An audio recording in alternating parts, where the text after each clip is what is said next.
Topic R by Fatima Rasool. R. Such a beautiful and unifying word. No matter what, these three letters are strong enough to unite millions of people divided because of millions of reasons. This word also had a deep influence in our past when there was no Pakistan but we needed one. R brought a lot of mice together.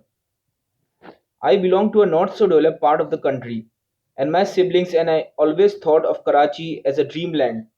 We had traveled to cities like Jacobabad, Sakkar, Larkana, and Hyderabad, and then one day we were on our way to Karachi. Karachi was the first big city that we had ever visited, and as soon as we entered into it, we felt huge ourselves. I felt that I had expanded and that I could breathe more easily. Although people say it's polluted, but at that time it felt so fresh to me. I liked everything about it. Every single person walking on the roads, each billboard, everything. There was nothing that I did not like. Suddenly, a strange feeling started tickling inside of me. I felt as if I had fallen in love with Karachi. And it was the buildings and the people and the spaciousness that made me feel what I was feeling. It was something that I still cannot express. I was laughing at myself. How could it be possible? What a joke that I did not live here in this city where I so clearly belonged. I was so upset, so very upset. All I could think of that moment was resentment towards my father, who was the reason why we did not live in Karachi. One day during our stay, we went to see Qaid Azam Mausoleum. To be able to visit it one day was one of my dreams. When we got there, I could not believe our good fortune. And then it started raining. The best rain of my life. I turned around and saw my father. He had fallen right there in front of the steps leading up to the kite's tomb.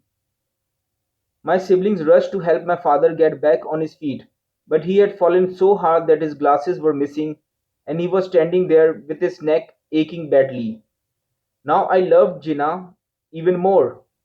My city had finally taken its revenge on my father for making me live in another part of the country. Nothing on earth could take that moment away from me, as my victory was my victory alone. I kept saying to myself, "You paid the price of making me live away from my city." Yet it didn't last. This sense of importance. Why was why was I so unable to celebrate my the word that had always been alien to me? Was I the intruder? Was I the corrupter trying to play a bad role? I was shattered and I wanted to undo this. I looked deep down into my soul and found that this was the word I did not want to carry with me. It divided me, discriminated against me, and almost drowned me. Lying there in my bed that night, I went back to that place where my father lay.